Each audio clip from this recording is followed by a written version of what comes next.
국회의원들의 재산이 마치 고무줄처럼 줄었다가 늘었다가 해서 논란입니다. 한 시민단체가 새로 당선된 의원들의 재산을 다 조사했더니 후보일 때보다 평균 10억 원이 늘었다고 합니다. 없던 부동산이 생긴 경우도 있고 수백억 원어치의 비상장 주식을 가진 의원도 여럿이라고 하는데요.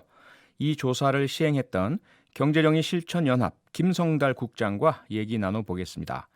국장님 나와 계시죠? 네, 안녕하세요. 네, 안녕하세요. 네, 예, 하나씩 차근차근 설명 좀 부탁드릴게요. 네, 먼저 어떤 국회의원들이 분석 대상이었고 어떤 내용 분석하신 겁니까? 네, 이제 21대 당선된 국회의원은 총 300명 되십니다. 네, 하지만 이제 이분들은 사실 3월 후보자 총선을 위한 후보자 등록 때 재산 공개를 이미 하신 바 있습니다. 네. 그 300명 중에서요, 이번에 국회가 이 300명 중에 20대 국회의원으로 계신던 분을 제외하고 나머지 초선으로 들어오시거나 음, 20대가 아니었는데 다시 이번에 이제 당선이 되신 아, 175명의 재산을 공개하신 겁니다. 그래서 네. 저희가 175명의 재산 내역을 비교를 했고요. 재산 내역을 그러니까 공개 시점은 후보자 공개 때인 3월, 그다음에 이번에 공직자로서 다시 공개한 8월, 이 음, 5개월간의 재산 변화가 어떻게 됐는지를 저희가 들여다본 겁니다. 네. 그렇게 비교를 해 보셨더니 175명의 국회의원들이 선거 전후에 도대체 얼마나 재산 변화가 있었던 거죠? 예, 175명 전체 재산을 약 3,200억 원이었습니다. 즉 네. 3월 공개 때만 하더라도. 근데 이번 8월에 공개된 내용을 보니까 4,900억 원, 어, 1,700억 원이 증가를 하셨고요. 그래서 네. 이제 1인당 평균 10억 원이 증가했다.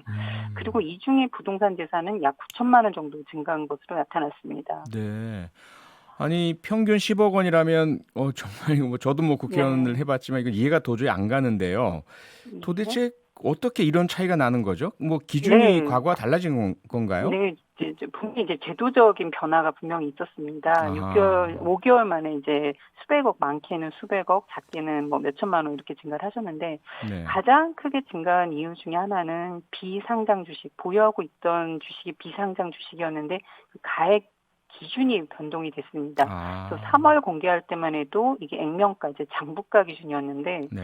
8월 공개하실 때는 이게 실거래가로 기준이 변경되면서 이제 가액이 많게는 수백억 원씩 증가를 한 경우가 있으십니다. 두 아하, 번째는 3월 공개하실 때는 없었던 재산이 이제 8월에 추가로 공개된 경우, 그게 이제 본인 또는 가족분들의 재산이 공개된 경우가 있으시고요. 네. 그다음에 세 번째가 부동산 재산, 물건 변화는 없는데 가액이 이제 상승한 경우가 있습니다.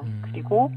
네 번째는 예금 자산이나 또는 없었는데 채권 등의 재산도 추가로 공개되면서 전체적으로 이제 재산이 증가한 의원들이 많이 계십니다. 아, 예.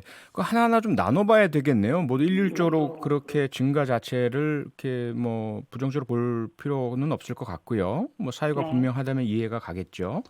그래서 개별적으로 좀 살펴보면 네.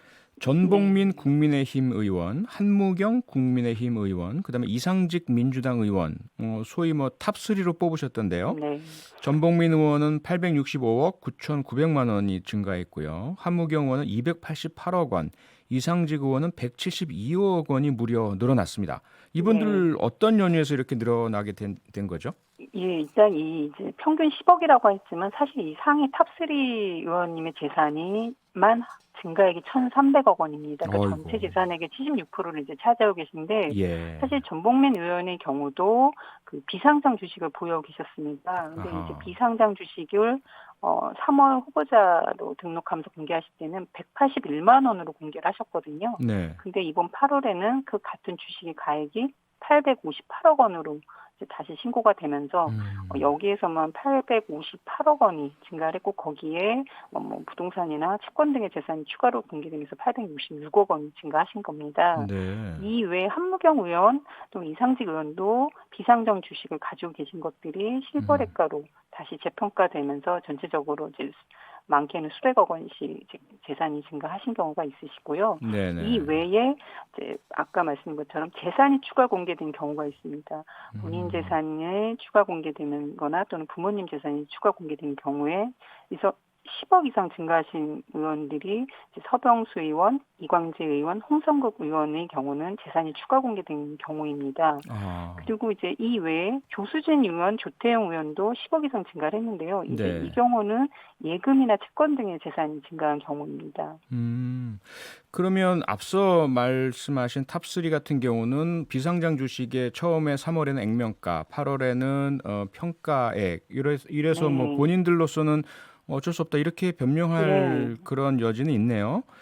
네, 이제 저희가 음, 이제 그 부분에서 조금 더 좀 고려됐으면 하는 지점은 이거 같습니다. 사실 네, 이제 비상장 주식에 대한 가액 변경 기준이 공직자윤리법에서 이제 시행령이 개정되면서 바뀐 건데요. 이 네, 시행령은 작년 12월에 개정이 됐습니다. 아하, 그러면 이제 그 다음에 이제 총선이라는 중요한 그게 있었기 때문에 그 네, 시행한 만큼 시행 시기를 좀 앞당겼으면 가능했었는데 사실 6월부터 시행을 하는 아, 걸로 법 개정이 되다 보니까 법은 아하, 이미 개정됐음에도 불구하고 총선을 앞두고 3월에는 액면가로, 그다음에 음, 총선 이후에 당선 직후에는 실거래가로 이렇게 공개한 거거든요. 네, 그래서 네, 이제 법에 그렇게 돼 있기 때문에 어쩔 수 없다라고 하시기에는 사실 음, 3월 공개하실 때도 이것이 앞으로 공개될 거라는 걸 분명히 인지하셨고 아, 또 수백억 예, 원의 차이가 나는 것을 국민들에게 이게 맞다 틀리다라고 하실 때 사실은 너무 큰 차이라서 국민들로서는 아하, 이게 맞아라고 아주 되물을 수 있는 정도로 큰 가액들이거든요. 그래서 그렇네요. 예, 그런 네, 면에서는 조금 더 이 부분을 좀 더 음, 그렇게 안 했어야 되는 거 아니냐. 또 네, 어떻게 보면 네. 유권자에게 제대로 된 정보를 선택을 받았어야 되는데 아하. 법 시행을 늦춘 것으로써 결국은 축소 신고가 돼버린 거기 때문에 사실은 네. 저희가 보기에는 문제는 좀 있다. 이렇게 보여집니다. 아, 예.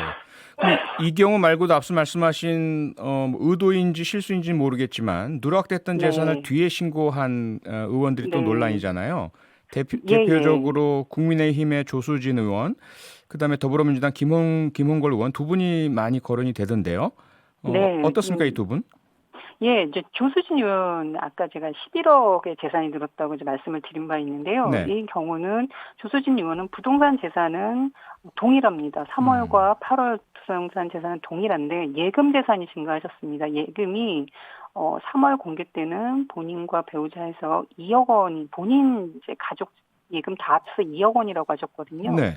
근데 이번에 공개할 때는 그 예금 자산이 8억 2천만 원으로 6억 원 이상이 증가를 했습니다. 어허. 그러니까 5개월 만에 예금이 이렇게 많이 늘어난 것이 가능한 것인가 이제 이 부분이 한번 검증될 필요가 있고 네.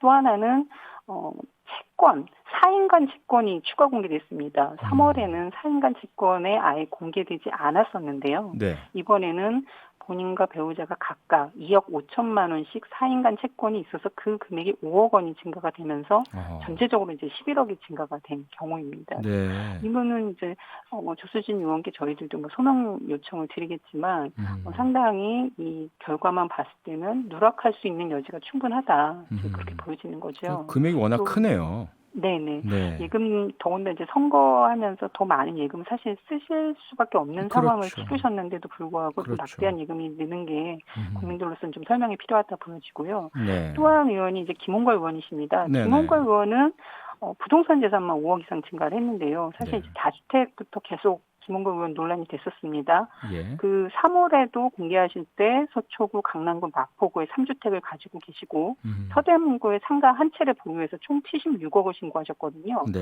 근데 8월에도 이 물건은 동일합니다. 음. 그런데 서대문 상가 가액이 3월에는 1억 9천이었는데 이번에 공개될 땐 5억 8천만 원으로 4억이 증가했습니다. 차이가 크네요. 근데 음. 가액만 증가된 게 아니라 면적도 증가했습니다. 그래요? 이 3월에는 그게 61제곱미터라고 하셨는데 네. 그게 이번에 131제곱미터로 2배 이상 이제 증가를 하신 거죠. 그래서 이 음. 경우도 이제 확인이 필요하다. 또 하나는 이제 최근에 언론에도 나온 것처럼 분양권을 보유하고 계셨다가 매각했다라는 게 언론에 보도됐는데요. 네. 그 분양권이 고덕동 분양권입니다. 강동구. 음. 근데 저희가 이번에 공개된 재산 내역을 다 들여다봐도 3월에도 8월에도 이 고덕동 분양권은 기재되어 있지 않습니다. 아하. 그래서 이것도 사실 분명히 3월 공개 시점에는 보유하고 계셨던 건데 또는 그 앞서 매각을 하셨던 거라도 이제 기재를 하셔야 되는 부분이거든요. 네네. 근데 그런 부분이 지금 빠져 있기 때문에 이 아. 부분은 또 누락으로 저희들은 보여져서 이 부분도 좀 소명이 필요하다 판단됩니다. 네, 좀 문자들이 막 많이 들어오고 있습니다. 네. 8625님께서 이분들은 국회가 아니라 증권사에 있어야 할 분들이네요. 네. 앞서 이제 비상장 주식 관련된 말씀인 것 같은데요. 네. 그런데 뭐 국회의원이 만약에 그 선거 전후로 재산 신고를 뭐 축소하거나 또는 과장하거나 잘못 신고하면 공직선거법으로 처벌받게 되어 있지 않습니까? 네, 맞습니다. 네. 그 이제 당연히 제대로 된 정보를 공개하고 그게 올바른 공정선거를 위해서 반드시 필요하다서 허위 사실 공표에 대해서는 공직선거법에 따라서 이제 중형에 처하는 그 내용들이 있습니다. 그렇죠. 그래서 공직선거법 250조를 보면 허위 사실 공표죄에는 징역 5년 이하, 네. 벌금 3천 이하 이렇게 할 수 있는 것이 이제 조항에 명시돼 있고요. 사실 네. 이제 경실련이 과거 2008년에도 그때 이제 18대 총선이셨거든요. 네. 그때도 지금과 동일하게 재산 변화를 비교를 했었는데 그때도 허위 사실 의혹이 제기된 의원들이 계셨습니다. 대표적인 의원이 양정래 그 비례대표 당선자였는데요. 네. 친박연대.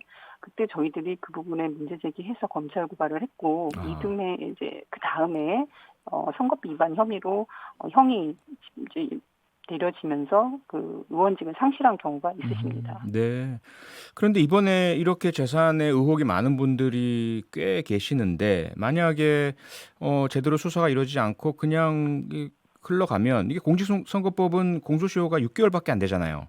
네, 예. 저희가 이제 좀 촉박합니다. 촉박하고 네. 사실 이제 6월인데도 재산 공개가 8월 말에 이루어졌기 때문에 아하. 저희가 좀 빨리 시행을 했어도 이제 결과가 나왔고요. 저희가 네. 의원실에 일단 소명 요청을 드려서 회신을 받는 대로 음흠. 이제 법률 검토를 통해서 검찰을 이제 고발을 진행할 예정인데 아하. 촉박한 건 맞습니다. 그러게요. 꼭 필요한 정말 소명이 필요한 분들에 대해서는 고발을 빨리 좀 해주셔야 될 것 같습니다. 네, 저희 자체적으로 법률 검토가 있어서요. 소명 네. 자료와 무관하게 또 법률 검토 가능하다 이렇게 봐집니다.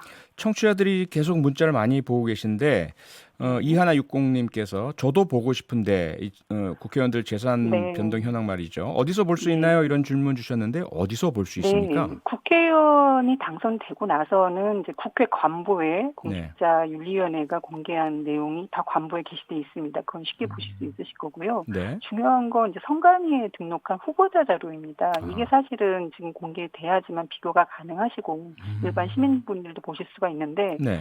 선관위는 이 자료를 총선 선거가 끝나는 날과 동시에 비공개 처리하시고 하셨습니다. 그래서 지금은 네. 일반 시민들이 보실 수가 없고요. 이런 것도 최소한 당선자분들에 대한 자료는 선관위가 좀 공개를 해주시는 게 맞다고 봅니다. 네네. 네. 지금까지 경제정의실천연합 김성달 국장이었습니다. 오늘 인터뷰 고맙습니다, 국장님. 감사합니다. 네. 평일 저녁 6시 5분에 여러분을 찾아갑니다. MBC 라디오 표창원의 뉴스 하이킥.